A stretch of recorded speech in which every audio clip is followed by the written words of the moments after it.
Welcome back to Autoimmune Adventures. The holiday season is here, which means travel, which means airports and road trips and long drives, family gatherings. And all of these are wonderful in a lot of ways and terrible in other ways. So we know that travel can be stressful for anyone, but for those of us living with chronic illness and autoimmunity, the mental load is very different. It tracks differently. Between fatigue, dietary restrictions, temperature changes, stress, and the unpredictability of our bodies, holiday travel can feel more like preparing for a siege than a celebration. And that's why today we're breaking things down. We're keeping it practical and doable. How you can travel smarter, how you can protect your energy, and where you're going without sacrificing your health, because it's so often that we do sacrifice our health because we want to meet everyone else's expectations. So to get that done today, we have two amazing friends who have joined us to help us break it down for the holiday season. We're bringing in someone who knows what it's like to travel safely with chronic illness. You might remember Anthony Hurd from this season's episode 14. He shared his journey living with the autoimmune diseases ITP and fibromyalgia, and today he's going to join us to share how he creates a personal travel kit for his travel adventures, because he is a big traveler. He does a lot of trips. He discusses how packing your own essentials for clothing, medication, and food and hygiene items can make travel during the holidays more manageable, no matter what your chronic illness is. Well, I wrote down 3 separate lists of things. One was the clothing essentials, one's the medication essentials, and then one is the kind of snacks and comestibles, if you like, because, you know, however long a journey you take, you know, all of us are going to need plenty of hydration and plenty of snacks, meals, because with fibromyalgia, as you know, you get blood sugar issues if you're not eating sensibly and at the right times. So I broke it down into those 3 things in terms of things to take. But the clothing, I mean, because it's at this time of year, and I I've kind of framed it all around the holiday season. Clearly warm clothing and layers are key, because again, with fibromyalgia, you guys will know that sadly, we're not very good at controlling our temperature. So particularly hands and my feet are always very cold. So, but layers, but making sure that what you are wearing is natural material, because again, itching starts to become a problem with fibromyalgia if you've got, clothing that is man-made and isn't natural fibers, I find anyway. But again, we're all different, so but that's just me. Footwear, make sure I never take anything that I'm not familiar with. So, in no circumstances would I buy a new pair of sneakers or shoes or something and then just take them with me, because I need to be sure that whatever I'm going to be wearing, I'm comfortable with already and supports me and is properly accommodating of potential flare-ups of things like I get sciatica is one of the flare-ups I get. Another is plantar fasciitis. I don't know if I'm pronouncing that entirely right, but into my ankle has issues at times. So to avoid that and almost prepare for it, if you will, I try to make sure I've got my footwear is all sorted out, and similarly with my socks or hose, you might call it in the States, making sure that they're also padded and, appropriate. So whatever you would do at home, make sure you're going to do wherever it is you're going, but be doubly sure, because depending on where it is you're going to, you may not be able to get access to the things that you are familiar with. But other things, clothing-wise, gloves, scarves, and layers are the thing, so T-shirts, sweats, and then overshirts and jackets, and just things that you can discard if you are indoors, but then layer up if you're going out anywhere, and prepare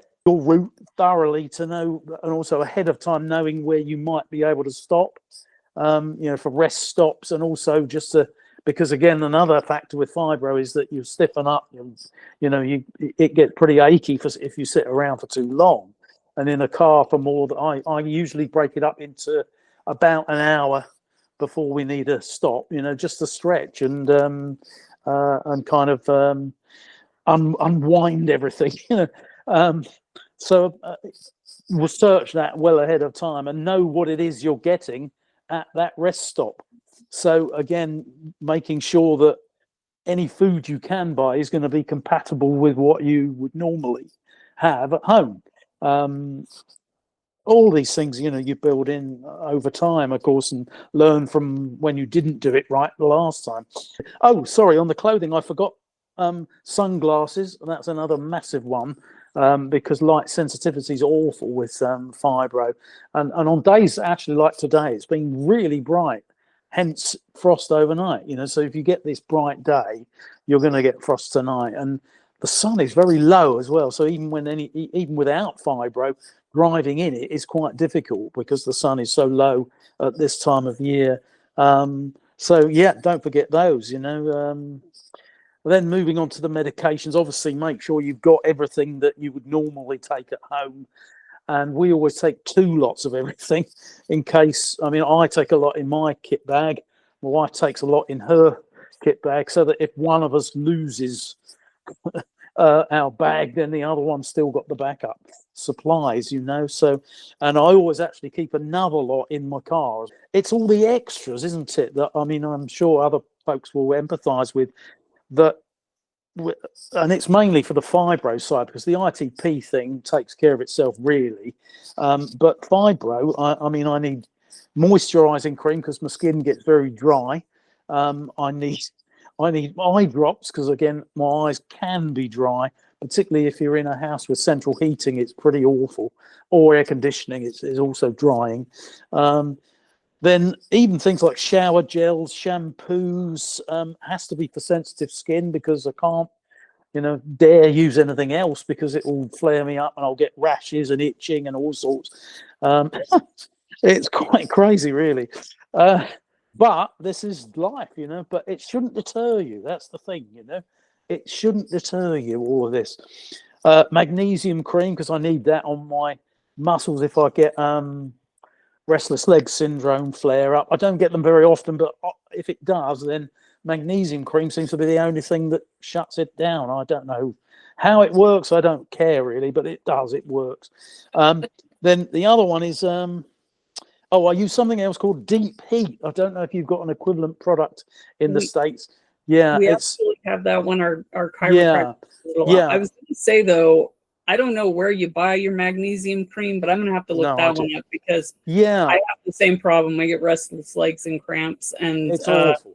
Absolutely awful. They tell me that hot bath will help, or hot shower, but it's so momentary that, for me, a hot bath will last for 10, 20 minutes. But magnesium cream also, because it absorbs through the skin, it's one of those few minerals that does absorb through the skin, is very good for sleeping as well. It will actually get you to sleep. So that's also a big help. Then extra medications, I put them in the medication thing. The Deep Heat, you can smell that wherever it is. It's an awful smell. But again, it's an emergency thing for me. I don't use it that often. My mouth guard, because of course I clench my teeth during the night, so that has to be sorted out. Then I've got, of course, a case for my mouth guard because they've got to put it in something during the day. And of course, there's the tablets to clean the mouth guard every day as well. So, all these things, one thing leads to another half a dozen things, doesn't it, as we will see as we get on. Aftershave obviously has to be only sensitive aftershave balm because the rest will flare my skin up. Arnica gel, that's also quite useful if you do get a bruise. And this is another part of the issue with going anywhere. I'd say research, but don't get bogged down too much in things that you don't already do, because you could find yourself just going down a rabbit hole with some of the things that other people do. You have to do what is right for you. And we always emphasize this. This is not medical advice. This is just what works for us. This is my routine. it's an awkward routine, but it nevertheless serves me well at the moment, and it might change. It could well do as I get older, or some other things change or become prevalent. I don't know. So then other things to take, again, we're still on the medication nonsense. Sunscreen, that's another one. Even if it is winter, the sun can still do plenty of damage. With mycophenolate mofetil is the drug I have for my ITP, and it can cause you to be very vulnerable to skin cancers. So I never, go out without some sort of sunblock on, even if it's a fairly low one. I think it's worthwhile to just do that. Part of the medication thing is making people, wherever you're going, so we were staying with family or visiting them, communicate with them beforehand, tell them this is how it's going to be, let's have no sort of misunderstandings, and we're not being awkward, but this really is me. I can't take caffeine, so I'm sorry if that's inconvenient. Let me know. I'll bring my own. I'll bring my own decaf tea or decaf coffee or herbal tea. I can't drink alcohol, but I can have a non-alcoholic drink or wine or beer. I can happily bring my own. But communicate, tell people, because in the end, you're not going to serve yourself well. It is all about you, really, and it's being quite selfish in that sense. But it's not, because it's saving them lots of aggravation as well. If you just be honest with them, you have to stick to what is working for you. And some of it, I'm afraid, will be very strange to other people, but that's how we get by. I get by. I'm sure they've got lots of things going on in their lives that I would find a bit odd, and I'll come on to that too, at the end. Other things to take, I take hand warmers. They're useful, because at this time of year it's not the best. I even take a pillow now, my own sort of support pillow, I suppose it's called, because it is very helpful on the neck. I take a heat pad with me, so I can plug that in whenever I want to. Also very useful, the small hot water bottles. I find the big ones are a bit cumbersome, but a small one is more localized, and you can sort of, if you've got it on a bad knee or something, or a bad elbow, that can sort of plonk on there quite happily. Another thing, again from experience, I remember, take a torch, because that again sounds bizarre and crazy, but if you have to get up in the night, as you frequently may need to with fibromyalgia, bathroom visits are quite a regular thing, then you don't want to be disturbing the rest of the house if you're staying with someone else, or even if you're staying, just my wife and I in an accommodation, you want to sort of make it as easy on them as possible. So that's the kind of medical related stuff. The snacks are, again, I've made a big play of that, because in the UK, I don't know about the States, although we've been, and I can't remember how it worked, but in the what we call motorway service stations here, things are very, very expensive. They're probably double what they are everywhere else, which is bizarre, really, and unacceptable, but that's life, So we try to take our own stuff anyway, because it's sensible to save a bit of money, but also it's bespoke too. I mean, I know what I'm going to get then, because and how do I go to a motorway service station and ask for some nuts and seeds? I mean, they probably don't, they're not big on things like that. They are big on Starbucks. They're quite big on burgers and chicken and stuff that's not good for us, but they're not necessarily good for a fibromyalgia diet. I don't think they haven't got that specialist yet, I don't think.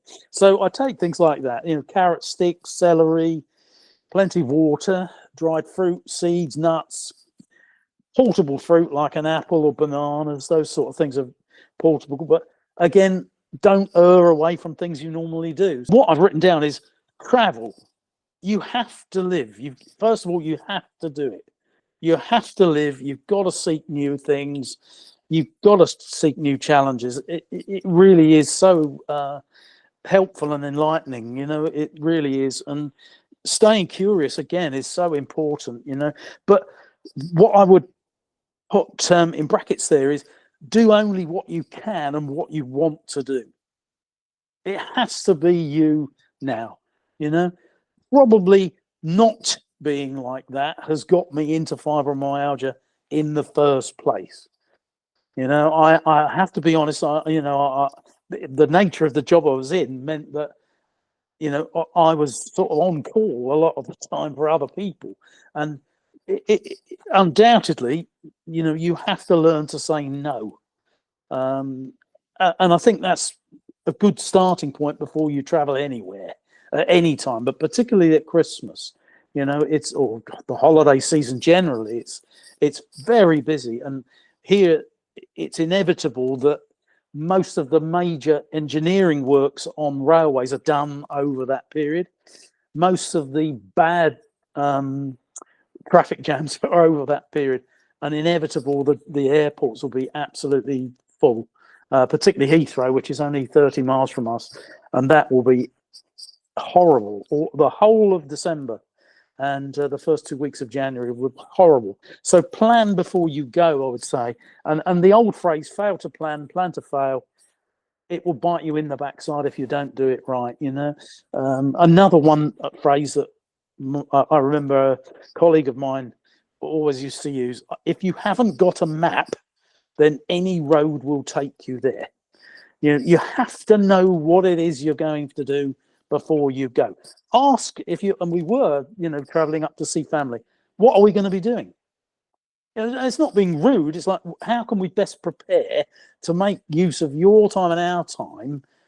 Well, you know, we can't wait to see you, but, you know, can you just tell us what's involved? Are we going to be expected to do a lot of walking? Because let me just say, an hour's about as much as I can do now without, you know, being not so good the next day.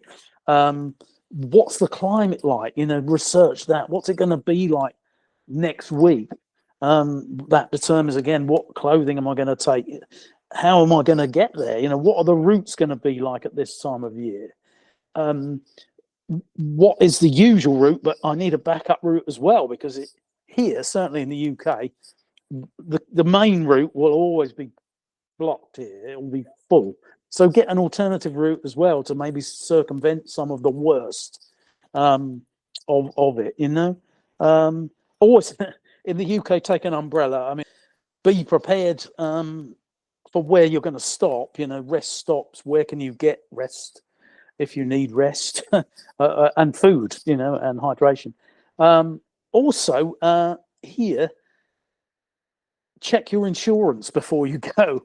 This sounds ridiculous, doesn't it? But I mean, check, because, you know, and I don't just necessarily mean your health insurance. I mean the insurance for your house. If you're away for a week, something could happen, and it did with us. We had it in the past.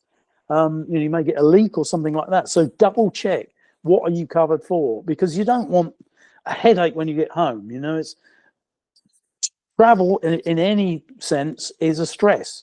However easy you make it, it is a stress. There's no question, and fibromyalgia will react to it. There's not a lot you can do about it, but you can at least make it as smooth as you can, and that's the best one can hope for, I think. But yeah, check your insurances. Your health insurance for sure is important. You know, are you covered depending on where you're going? In summer, I mean, I know this isn't summer, but take a fan. I mean, that was, but in June when we were in. We went up to Lavenham on the east side of England, and it was boiling. I mean, it was 85, 90 for a week, and that's unheard of really for June, but even so, this summer's been exceptional anyway. But yeah, the fan, I mean, even just these little handheld things, so important. I mean, it's so hot, you know. Plenty of bags, take plenty of bags, you know, tote bags that you can fold up, put in the car, so that whenever you get wherever, you've always got something to grab.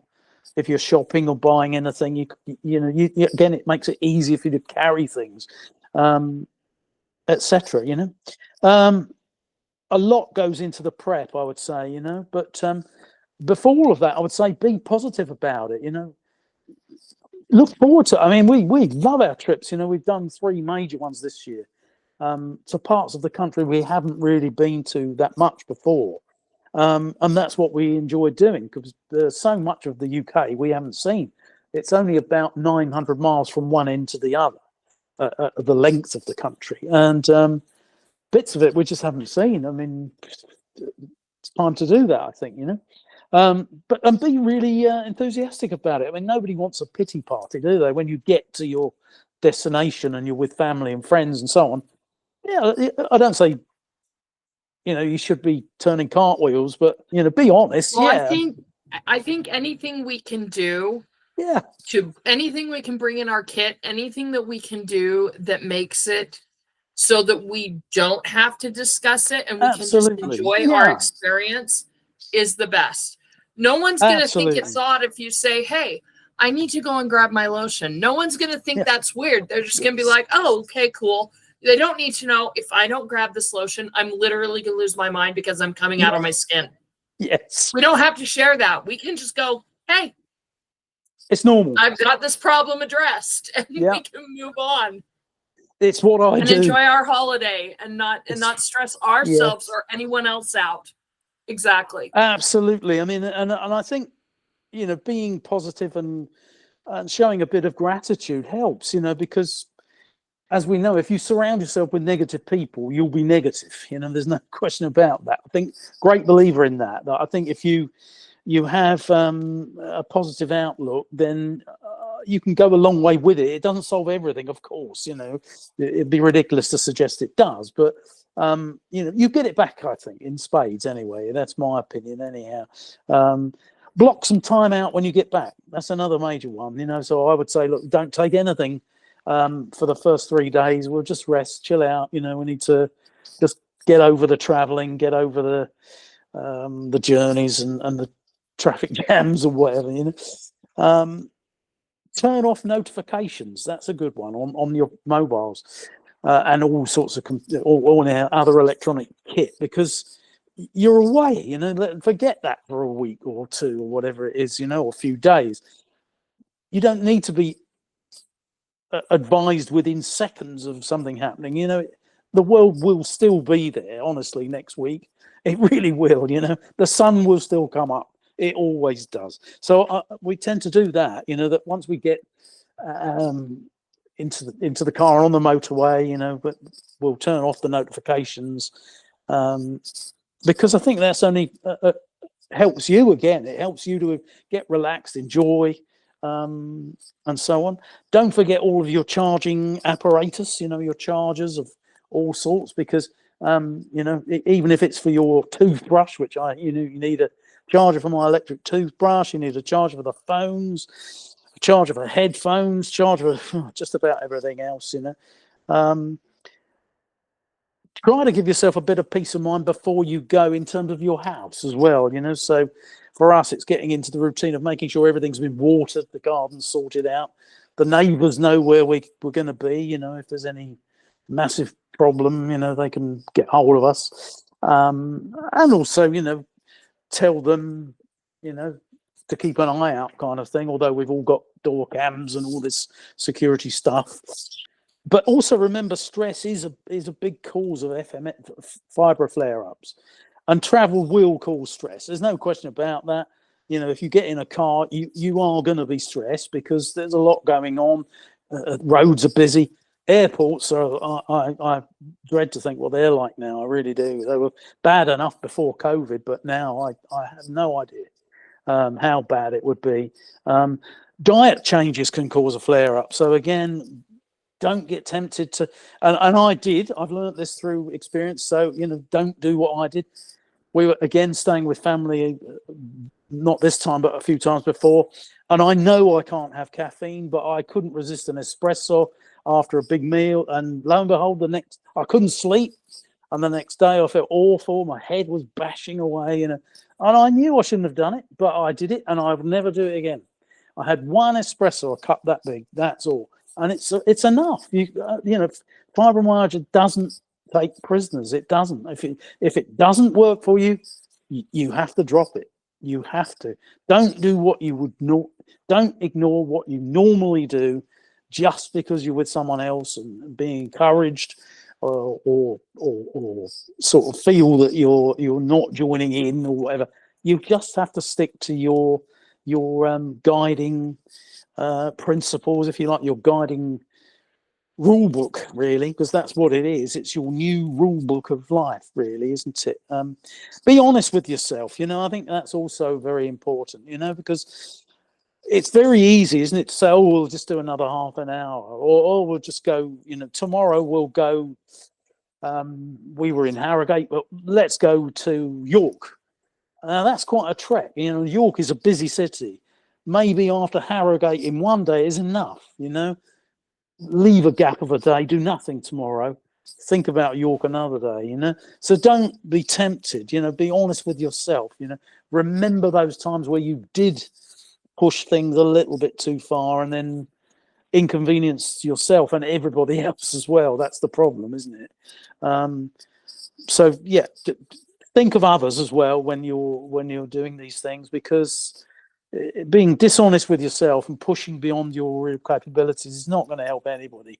And I think that all goes in with the communication as well before you set out, in some ways, doesn't it? I mean, if you're open and honest about it, everybody will accept it. I mean, and to be fair, I don't miss out doing much that I would normally have done anyway.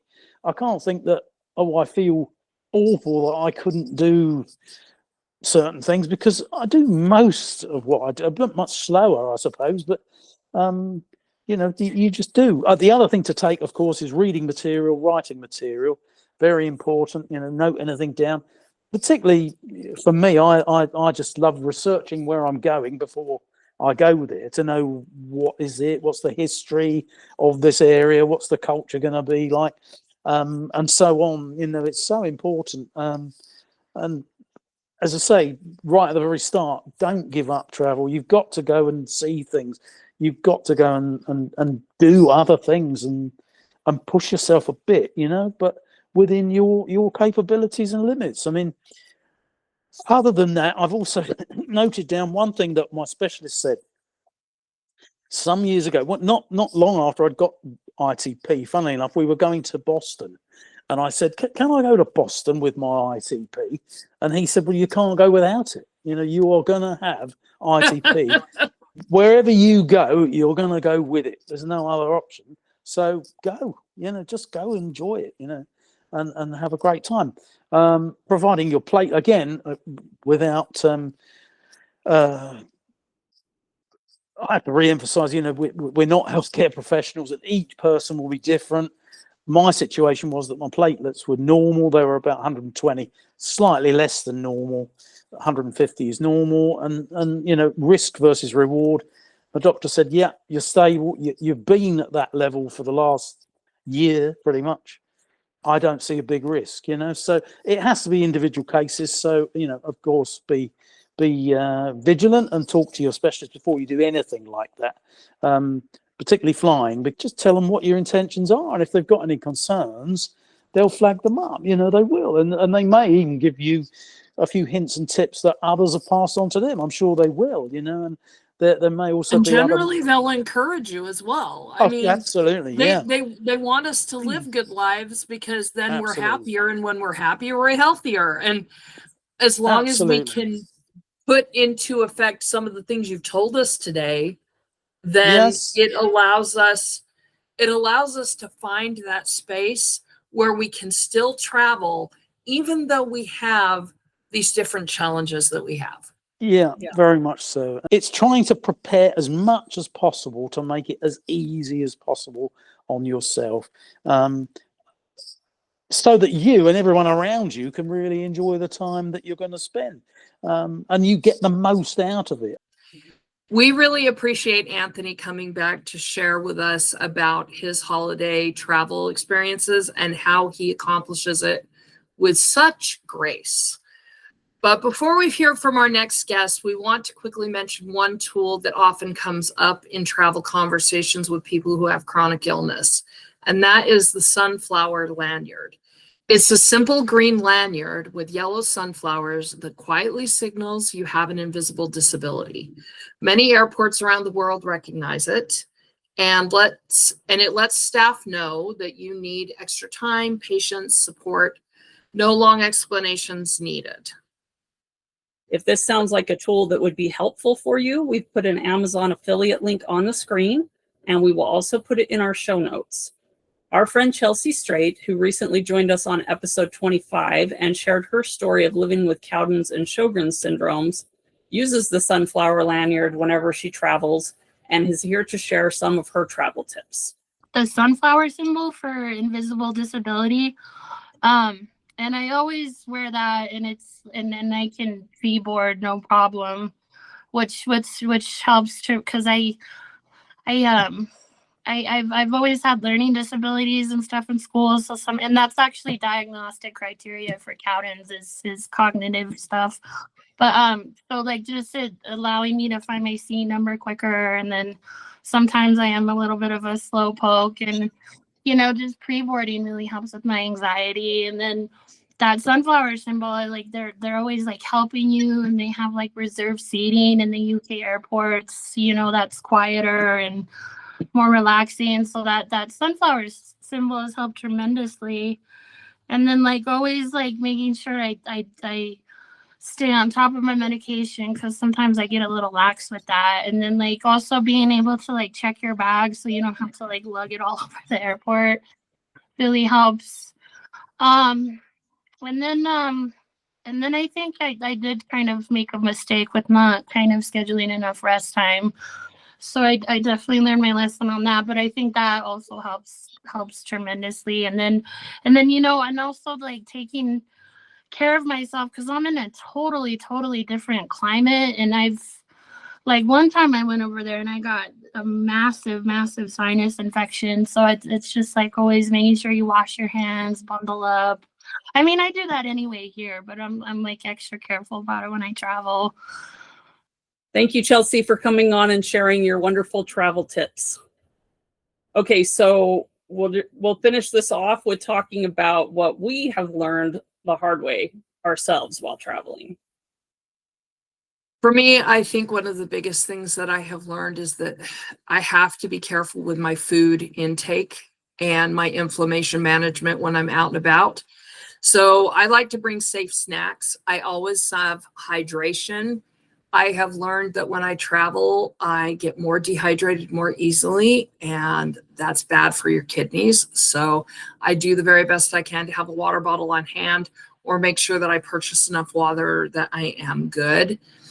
I have really been derailed more times than I can count by that whole, I'll figure out food later. No, I won't. I never do. It always ends up being a disaster. And then I either get glutenized or I don't eat enough, and then I get dizzy. And it's you don't figure out food later. Food is something you figure out before you go so that you are covered. That's one of my big things. For me, it is absolutely pacing. I have to not try to be superwoman, especially on my travel days. If we land at 3 p.m. and there's a big event at 5, that is just not something I should be doing anymore. That's a big no. I know that in my younger years, when I didn't have as many chronic illnesses, I would hit the ground running as soon as I was off the airplane, or out of the car, because sometimes it's a road trip. But I need some recovery time now. And I kind of have to portion out my energy according to what we're doing. A really good example recently was when I traveled up for Alicia's daughter, Kenzie. Her oldest was getting married, and we were traveling up to Idaho for the wedding, and we had a wonderful time. And the day of the wedding, it was absolutely beautiful. Both Alicia and I, understandably, were on our feet all day long. And the next day, all of our kids, all the cousins, were excited and wanted to go see and do and everything. And they're like, when are you guys coming with us? Where are we going to go? And both of us were just like, nope, we love you guys. Have fun. You have all your older cousins who can drive.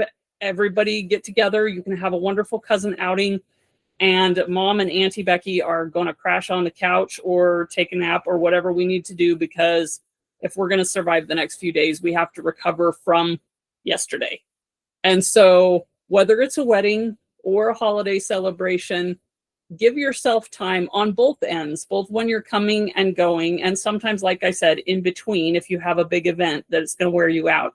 Kind of pace yourself. That is definitely my biggest one.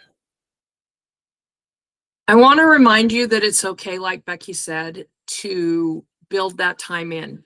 It's okay to leave early if you are feeling taxed, and it's okay to build in downtime. And it's important to learn to say no, especially during the holidays. There are so many things to say yes to.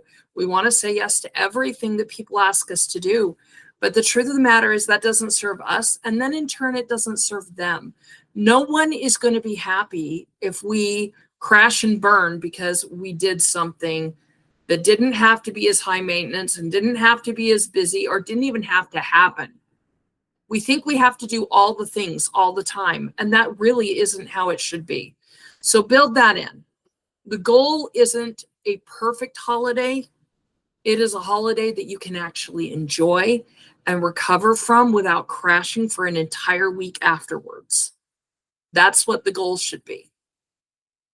Exactly.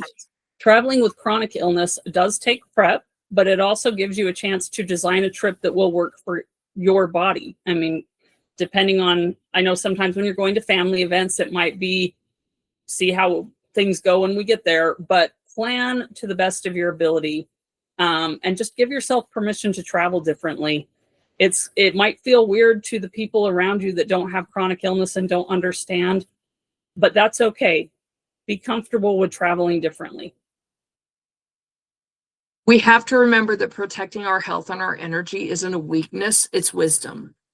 It's important that we do that.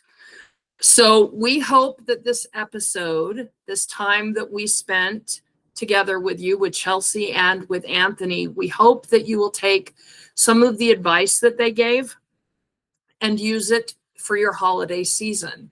Wherever you're going, we hope you have a wonderful time. Take care of yourself on the way and enjoy your holidays. Join us next week. We're going to discuss how to keep your holiday meals and treats merry and bright without all the inflammatory ingredients. Until then, remember, you are worthy of joy. Disease does not define your life. You do.